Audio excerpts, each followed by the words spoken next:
Hi అండి, తెలుగు కథల ప్రపంచంకు స్వాగతం. ఇవాళ తెలుగు కథల సంచిక బాలభారతి నుంచి దురాశ ఫలితం అనే కథను వినేద్దామండి. గోపయ్య వీరన్న ఇరుగు పొరుగు ఇళ్లలో ఉంటున్నారు. ఓసారి వీరన్న ఇంట్లో ఏదో శుభకార్యం వచ్చి గోపయ్య వద్ద నుంచి ఒక బంగారపు నగను అరువు తీసుకున్నాడు.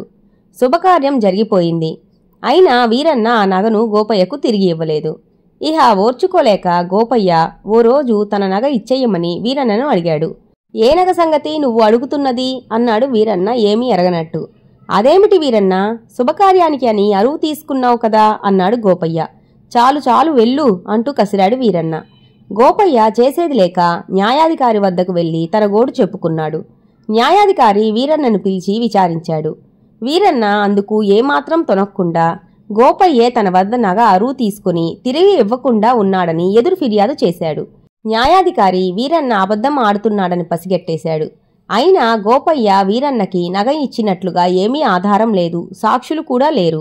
కాసేపు ఆలోచించిన న్యాయాధికారి, మీ వాదోపవాదాలకు సాక్ష్యాధారాలు లేవు కాబట్టి మీ సమస్యని కొరడా పరిష్కరిస్తుంది అన్నాడు. గోపయ్యకు ఈ పద్ధతి నచ్చకపోయినా విధిలేక సరే అన్నాడు. వీరన్న మాత్రం వెంటనే తన అంగీకారాన్ని తెలియజేశాడు. న్యాయాధికారి ముందుగా వీరన్నని కొట్టమని భటులకు చెప్పాడు. రాజభటులు కొరడా తీసుకుని వీరన్నని కొట్టసాగారు. అయినా కిక్కురు మనకుండా ఒళ్ళు రక్తం కారుతున్నా మౌనంగా ఉండిపోయాడు వీరన్న. 50 దెబ్బలు వీరన్న తిన్నాక ఇహ చాలు, ఇతన్ని వదిలి గోపయ్యని కొట్టండి అన్నాడు న్యాయాధికారి. భటులు తనను కొరడాలతో 4 దెబ్బలు వెయ్యగానే, బాబోయ్, నాకు నగా వద్దు ఏమీ వద్దు, నన్ను వదిలేయండి చాలు అంటూ బాధగా అరిచాడు గోపయ్య. న్యాయాధికారి భటుల్ని వెనక్కు తగ్గమని సైగ చేశాడు. వెంటనే వీరన్న, అయ్యా, ఒక్క దెబ్బైనా తినలేకపోతున్నాడంటే ఇప్పటికైనా మీకు దోషి ఎవరో తెలిసింది కదా, ఇకనైనా నా నగ నాకు ఇప్పించండి అన్నాడు న్యాయాధికారితో. న్యాయాధికారి వీరన్నని కోపంగా చూస్తూ వెంటనే మర్యాదగా గోపయ్య నగ తెచ్చి అతనికి ఇచ్చెయ్యి, లేకుంటే ఈసారి 100 కొరడా దెబ్బలు పడతాయి అన్నాడు. ఇదేం న్యాయం, నేను అన్ని దెబ్బలు భరించాను అన్నాడు వీరన్న తెల్లబోతూ. న్యాయాధికారి నవ్వి, వీరన్న, నువ్వు డబ్బు కోసం ఎంతటి నీచానికైనా దిగజారిపోతావని తేలిపోయింది. బాధ భరించలేక బయటపడితే నగ కాజేసినట్టు తెలిసిపోతుందని అన్ని దెబ్బలు ఓపికగా భరించావు.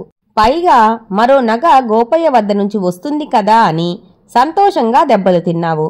గోపయ్య నగపోయినా మరో నగ ఇవ్వాల్సి వచ్చినా సిద్ధపడ్డాడు గాని దెబ్బలకు ఓర్చుకోలేకపోయాడు అన్నాడు. దెబ్బలు తింటే ధర్మం కోసం కట్టుబడ్డాడని అందరూ అనుకుంటారని అతి తెలివితో ఆలోచించి అన్ని దెబ్బలు తిన్న వీరన్న తన యుక్తి పారలేదన్న దిగులుతో తప్పు ఒప్పుకొని చేసేది లేక ఇంటికి వెళ్లి నగ తీసుకొచ్చి గోపయ్యకి ఇచ్చేశాడు వీరన్న. ఇంతటితో కథ కంచికి మనం ఇంటికి. ఈ కథ గనక మీకు నచ్చినట్లయితే లైక్ చేసి, షేర్ చేసి, కామెంట్ చేసి మన ఛానల్కి సపోర్ట్ చేసేయండి ఫ్రెండ్స్. ఇక ఉంటానండి, బై బై.